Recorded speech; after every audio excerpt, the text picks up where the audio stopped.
The Numinous Podcast with Carmen Spaniola.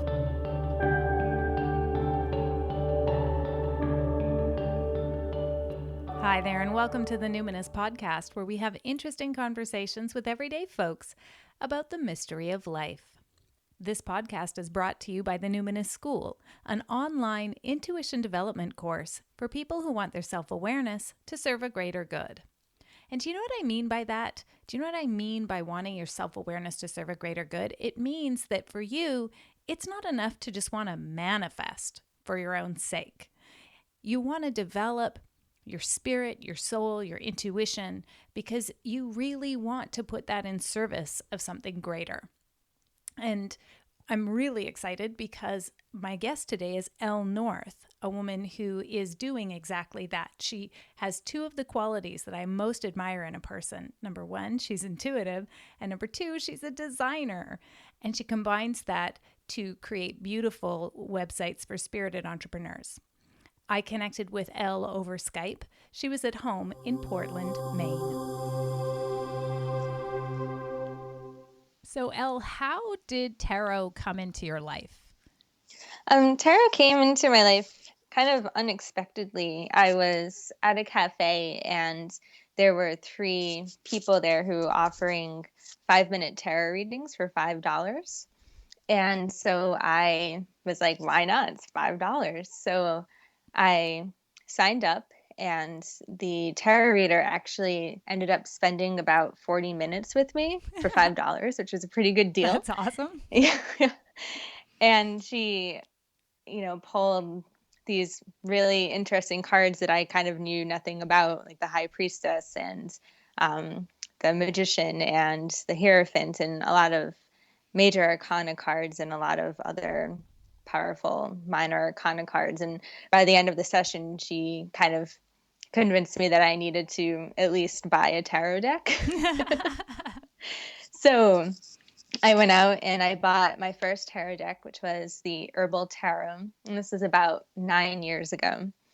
And I just kind of became obsessed in a way. I would every night make time to just shuffle the deck and pick a card. And then I would look in the little white book that comes with the deck of cards and see what it meant. And then I would take out my journal and I would write down my own interpretation of what I saw in the card, or since it was the herbal tarot, what the herb that was associated with the card meant to me, and like what its medicinal properties were. And that kind of was what launched me into being into the tarot. Wow. That was my introduction. That's really cool. I've never heard of the herbal tarot, so I'm going to definitely get the link from you and put that in the show notes. But let's gorgeous. just assume that a bunch of listeners don't know what you were talking about when you said the major and the minor arcana. And I do want to talk to you about some of those major arcana cards, because of course they're so compelling. So I do use a tarot deck. I use the Mythic Tarot by Juliet Sharman Burke and Liz Green. But it's because my soulful lineage, I guess you'd say, is with the Pythia and women of prophecy and the oracle. And so since that deck is based on Greek archetypes, I'm frequently like way off the page. So if a person was like, what does that card mean? I'd be like, what are we talking about? Because I'm more into the myth and story. But for the purposes today, I really want to focus on kind of the more traditional understandings. So can you just maybe give a quick definition or orientation to people about what is the difference between the major arcana and the minor arcana? Yeah, totally. So the major arcana is a set of 22 cards. And like you had said, they symbolize these really interesting archetypes. They're very powerful cards. So some of the names of the cards, for example, are the Magician or the Hermit or Death even. So when you see these cards, they have a really full story behind them. If you think of a magician and all of the images and stories that you have associated with the word and the image and the idea of a magician, you kind of, in a nutshell, get what you feel when you pull that card, the Magician card, from the major arcana. And then the minor arcana is separated into 4 suits, and sometimes they vary depending on what deck you're using, but generally it's the wands, the pentacles, the swords, and the cups. And those suits they kind of remind me more of playing cards, where they're numbered from 2 or from 2 to 10, and then there's a king, a queen, a page, and a knight. And then instead of having a 1, there's an ace. So it's very similar to a playing card deck. And then each of those cards kind of have stories or advice, and you can usually, when you look at the card, kind of glean a little bit of what it's about just from the pictures that you see on the card. So It's there's a kind of whole layering process with tarot, because you talked yeah. about the 4 different suits. There's the Hmm. wands, which generally I associate with creativity, Yeah. imagination. I often kind of get a real entrepreneurial vibe from Mm. that. What else would you say They're about the wands? they're fiery. So Yeah.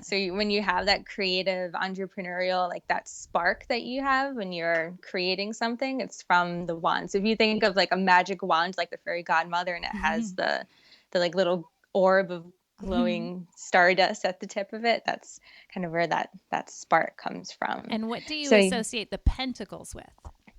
the pentacles they have 2 associations for me. So I see them as coins, which is a traditional view. Some decks even say, instead of pentacles, they say coins. So it does have that financial prosperity, abundance connection, but it's also very associated with the earth. So you can kind of connect that with abundance by seeing like the harvest. A cornucopia is like an abundance of food that comes from working the earth. So it has to do with career, prosperity, being rooted, feeling secure, your home, like a root Yeah. chakra I sort of really get also, feeling. yeah, when you talk about the home, I often, when I'm, if pentacles are there, I'm also thinking about family and the physical Right. body. I'm really kind of, Mm-hmm. yeah, it's the sensual world. Yeah. Yes. Yeah. Yeah. Like the pleasures is the And then what pentacles feeling. about the cups? So cups are, if you think of when you hold a cup, it usually has water in it, and water is associated with the emotions. So cups are a suit that deal with our emotions and our feelings. And they're also kind of intuitive. Like if you're kind of gazing into a cup of water, you might see a reflection of yourself, but morphed in a way that's a little bit different. So it goes along with imagination and intuition, a little bit of creativity, but it's definitely a emotional heart chakra kind of suit. Yeah, and I often kind of put in there too that you're plumbing your depth. So it's the subconscious, it's Mm, the unconscious, yeah, it's your diving dreams, in. it's the parts Right. too that are really kind of murky. Like it's not always clear water that Yeah. you're diving Yeah. into. It can be, like the really it can be states of confusion, and that kind of depends on the card. But I often think like the Right. cups are like that's the whole deal. It's kind of the interior landscape, whereas pentacles Totally. is kind of the exterior. And then Yeah. what do you associate with the wand, or sorry, the swords? Swords are, I kind of have a love-hate relationship with them because Yeah, a don't lot we of all?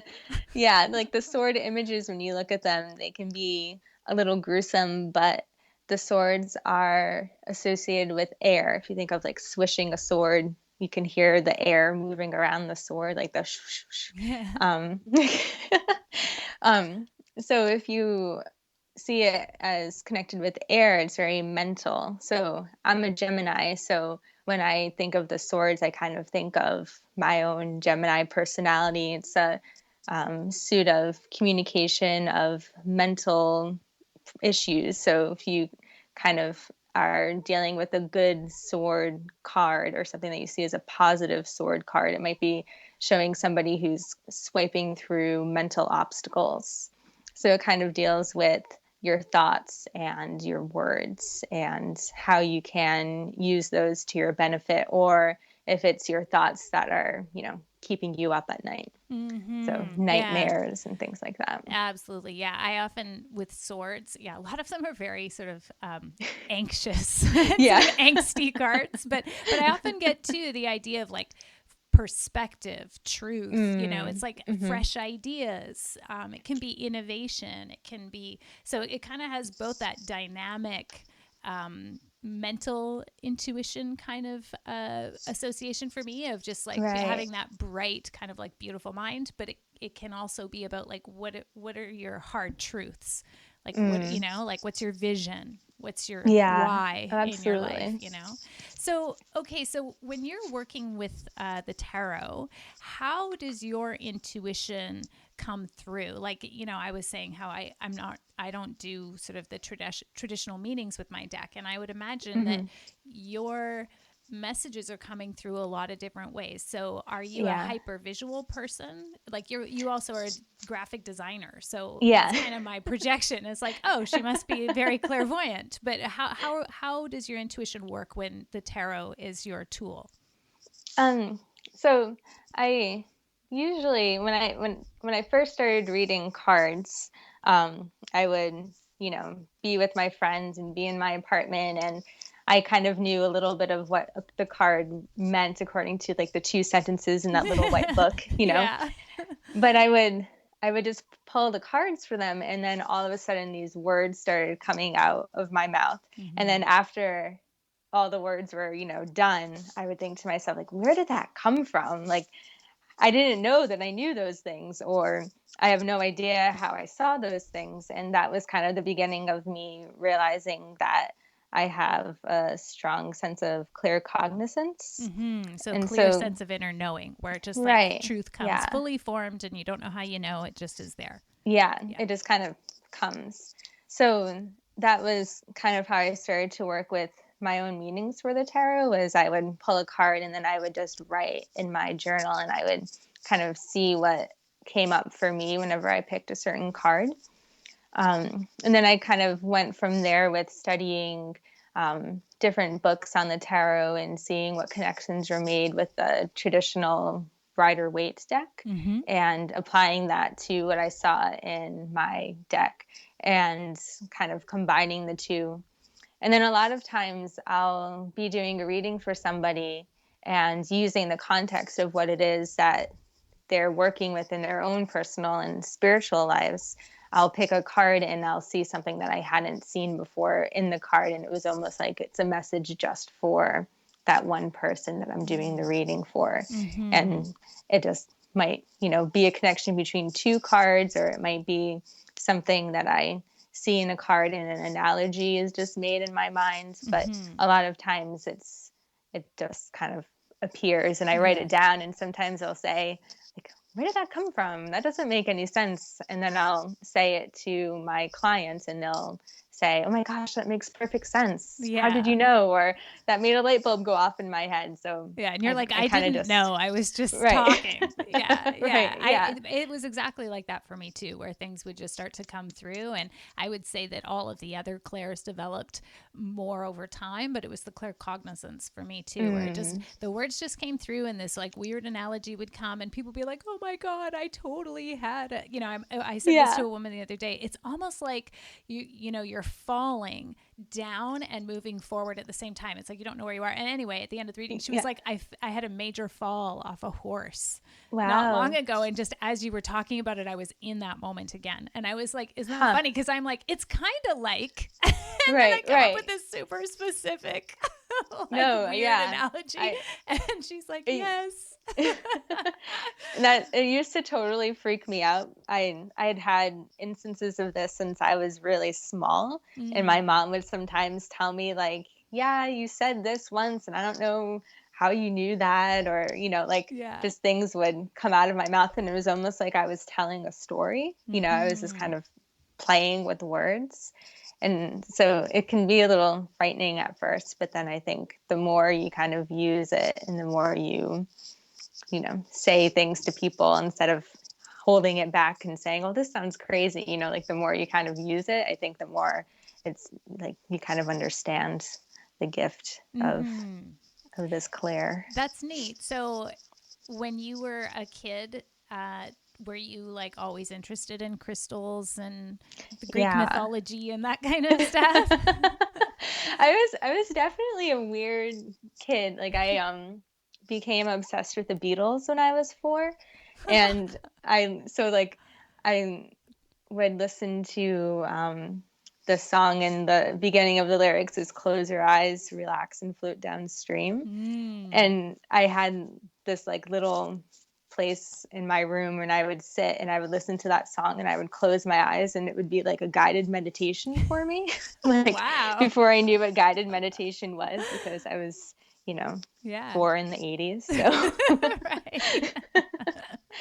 and I was always kind of interested in the, mythical stories or crystals, energy healing, things like that. And I worked in a health food store as a teenager, and we had an excellent book collection. Mm. And I would work there on Sundays when we had hardly any customers coming in. So I would just pick a book and sit at the register and read. And that kind of opened my eyes to a lot of different healing modalities or herbalism styles. And it Wow. kind of was a great experience. So it sounds like tarot was just the tool that came that kind of unlocked, or how would you describe what it did Yeah, when tarot came into your life?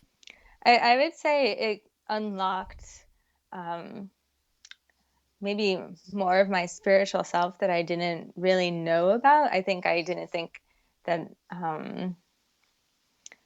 I don't know if I knew exactly what I was capable of, I Mm. guess, before the tarot came into my life. And that's kind of was what happened to kind of set off a long string of events in maybe like rapid succession. So Mm-hmm. after I studied the tarot, I kind of realized that I had intuition. And from there, I started studying Reiki. And then I started looking into crystals. And then I started developing my intuition even more. And it was kind of like one thing led to another, but then it spiraled. So it just sort of it was an interesting catalyst It to have the sounds tarot come into. fun. That Yeah. sounds awesome. Okay, so before we go further, you mentioned the Rider Waite deck and Mm-hmm. some other ones, just like for listeners that might be interesting. So the Rider Waite is kind of like the Ne Plus Ultra, right? It's the Mac Daddy of all the Yeah. decks, and The Mac Daddy. and then there's the Marseille deck, which is kind of like it's Euro, right? It's kind of got a different style Yeah. to it. But Yeah. I found that a really fun place to look at reviews and things of decks is on Eclectic Tarot. Do you know that Yeah. website? Yeah. And so Yeah. they have all those, they have reviews of so many different tarot decks, and it's all user reviews, and you can often Mm-hmm. see a lot of samples of Right. cards. Yeah. Yeah. You use that one too. Yeah. I really like using that website. And I also like searching a specific card on Pinterest and Oh. seeing what images come up. And sometimes it won't tell you what deck it's from, but it's just a really visual way to kind of see, like how many interpretations of the Hermit are there, and Yeah. kind of get a broader perspective of how artists interpret that one specific card. That's very cool. Okay, that's Yeah. perfect because I do want to ask you about the major arcana and what some of your favorite cards are in that, because it's Mm. like I said, it's compelling, it's fun, and we're dealing with archetypes. Anytime I see Yeah. major arcana cards come up, I always think like, oh, this is this person's soul speaking directly to me right now. Like, never mind the kind of, the level of the mundane every day. This is like, okay, this is something is erupting at the very Yeah. root of your Yeah. existence here. So tell me about your relationship with some of your favorite major arcana cards. So I really like the Hierophant and the High Priestess. Those are probably my two most powerful cards. Like I feel a really strong connection with them. Mm-hmm. I feel a strong connection with the Hierophant probably because I'm a teacher through and through. In addition to teaching yoga and tarot and crystals, I also work as an art teacher, and I work with homeschooled students as a Mm. kind of tutor. So I feel really a strong connection with the teacher aspect that the Hierophant speaks of. The Hierophant's kind of seen as having a key, like the key to wisdom. Mm-hmm. And he also has there's kind of like a slight negative side where the Hierophant is seen as being really boxed in and having traditional views and not thinking outside of the box. But I like to say I'm breaking the Hierophant mold That's awesome. by the way that I teach. Yeah, cool. Well, and I often, the Hierophant has that, frequently depicted pointing above and pointing down, right? Right. So it's Yeah. like I always see him as sort of the conduit between the celestial and the mundane, or the noble and the rustic. Yeah. Like wherever you're kind of trying to find flow between different worlds, he can show you and teach you but I often also kind of get that boxed in thing. It's sort of tinged with melancholy for me. Like I often sort of associate a bit of a almost like a wounded healer kind of thing with the Hierophant. Totally. Yeah. And the Hierophant also, he's usually some sort of religious, like a priest, or he kind of has that. So I think sometimes in the tarot we see a priest, and I think people who were raised strict Catholic and now they're looking into the tarot, they might feel like a little bit of, childhood, like, that was somebody who was really restrictive when they see a priest. That might be the thought that comes to mind. Right. So I think it might be our own like negative connotations at play there. Right. And then the High Priestess, just recently I saw the movie Maleficent. Oh, that's so good. I love that movie. And so suddenly I'm like, now I'm going to associate that character and Angelina Jolie, because it's like, it's the light and the dark. People are complex. Right. There's nobody who's, anyway, tell me about your interpretation of the High Priestess. I really enjoy the High Priestess's like air of mystery. She has a crystal ball and she can see what's going on inside of it, but the observer looking at the card can't really tell what's going on. So she does have that, dark, mysterious air to her. She usually is shown with a crescent moon, which I'm really attracted to. It's a symbol of new beginnings and also of intuition. So I like that combination of new beginnings and intuition kind of forming together in one card. Yeah. She's a really great kind of character in the... Sorry? Oh, she's just a really great character. They kind of see them as characters or like friends, Yeah. She's a good friend. Yeah. She's awesome. I like hanging with her. Yeah. I like the High Priestess a lot as well. I really relate to her and appreciate her. And I think, I also think of like, myths like the, like Persephone, like going into the underworld, or Inanna. Like there's some like sort of classic magical women in myth, and so whenever I hear about those powerful women who are working with the mystery, I think of I think of the High Priestess archetype being really alive, and actually now I can't get Maleficent out of my head. Now I'm like, right, there's like, it's fun to think about like modern, like people that you would know as public figures and icons, as different kinds of like, if you kind of shift it to like, okay, so if Angelina Jolie is the High Priestess, who's the Empress? And it's like, there's the obvious, like a Michelle Obama, or somebody who's like a woman who's kind of like the woman behind the man, or the woman who's like, actually Michelle Obama's perfect because she's like gardening on the White House lawn, right? Like that's very Who like, so how would you describe the Empress card? Because I think a lot of people kind of want to make it pretty hierarchical, which it isn't. These are archetypes, but the Empress is one that I think a lot of people want to get in their reading. I see her as kind of the classic, like the mother of the tarot. She's really grounded and nurturing, and she has this definite feminine, sensual nature about her. Like I think she's totally okay with embracing her sexuality, and she is a caretaker, but she's also really knowing, like, your mom kind of always knows what's going on. Like she can kind of just look at you and know if you've had a bad day. I think that's kind of the intuition and knowing that the Empress has. A little bit different than the High Priestess. Well, yeah, actually, and it makes me think of in a more modern or contemporary Christian perspective, you might say that Mother Mary would be the Right. Empress, whereas Mary Magdalene would be the High She's the Priestess, High right? It's Priestess. like Yeah, kind of like totally. slightly different tone, Yeah, yeah. but equally strong feminist figures. Yeah, And absolutely. primary and central characters, if you will, in a particular myth, right?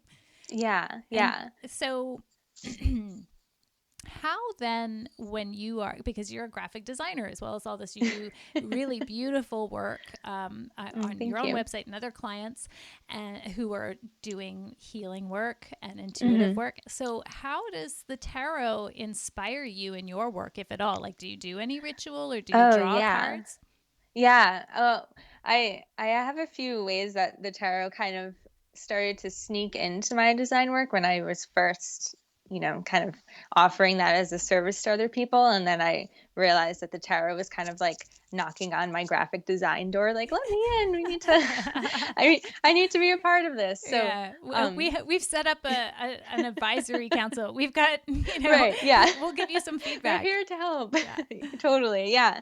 So, I've had a few people actually come to me and say, I really resonate with this card in this deck, and I want that sort of feeling and imagery to be a part of my logo, or my brand resonates with the High Priestess, or I really like the Two of Cups and the Wild Unknown tarot deck. So, like, people will kind of come to me with an idea of a tarot card and wanting to integrate that into their brand or their logo. And so then I started asking people in my intake form what tarot cards resonate with you. And then I Cool. also asked them, is there a crystal that you feel resonates with your brand, or is there a herb or a tree or an archetype that really resonates with you? And usually that's kind of my base points. And then I'll sometimes draw a couple of cards before I start to do my sketching process of figuring out, what like elements I want, what fonts do I want to use, what colors do I want to bring into this.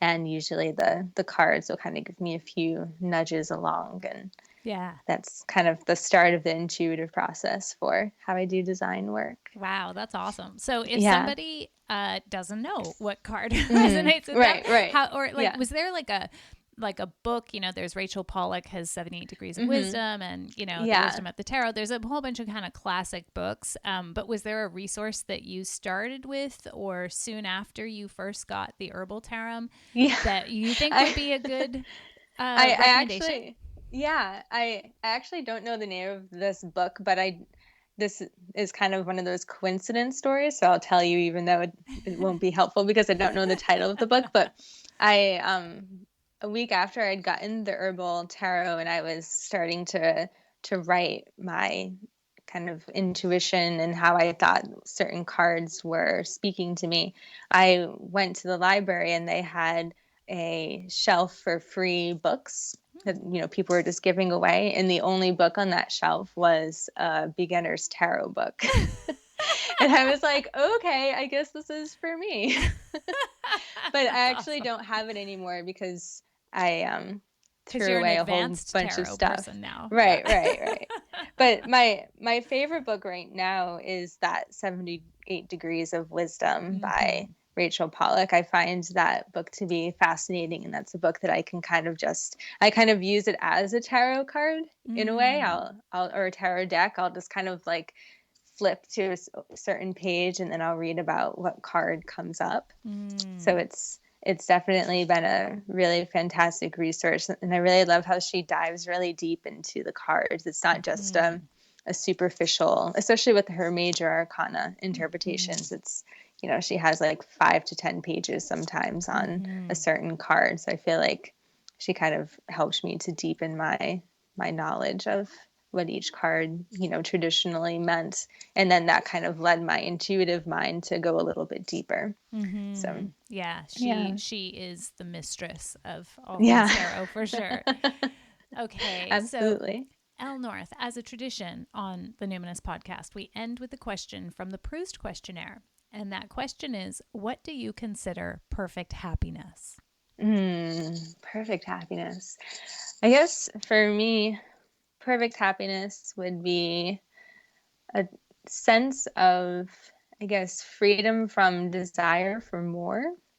So to be just content with what is, with, the lack of desire without needing more and seeing the good in the moment. I guess that would be my That is answer. beautiful. I feel, oh, that like warms my heart. I'm very content with what is. Does that make And I now you desire have no perfect more in this happiness. moment. It's so yeah, that's so perfect. Thank you. Thank you so much for being on the show, Thank Elle. you. Thank you for having me. It was an honor and it was so great to talk with you. Okay, that is what I was talking about at the top of the show. This idea of putting your intuition to work to serve a greater good, I think plays really well with what Elle was saying there about her notion of perfect happiness. It's freedom from the desire for more. There's an underpinning of gratitude and relishing in the richness of life as it is that I think is just beautiful. I want to thank Elle for being on the show. I hope you enjoyed her as much as I did. And thank you so much for listening. If you enjoyed the show, please share it far and wide with seekers just like you, because you never know who needs to hear it right now. And I want to give a shout out to my listeners in Romania. I don't know if I've said hello, but thank you for spending time with me. This is the magic of the internet. It's so delightful that you would spend time with me. Thank you so much. If you'd like to keep exploring the great mystery of life with me, you can just go to my website, carmenspaniola.com, CarmenSpagnola, and just click the link for the Numinous School in the top right corner. And until next time, take care.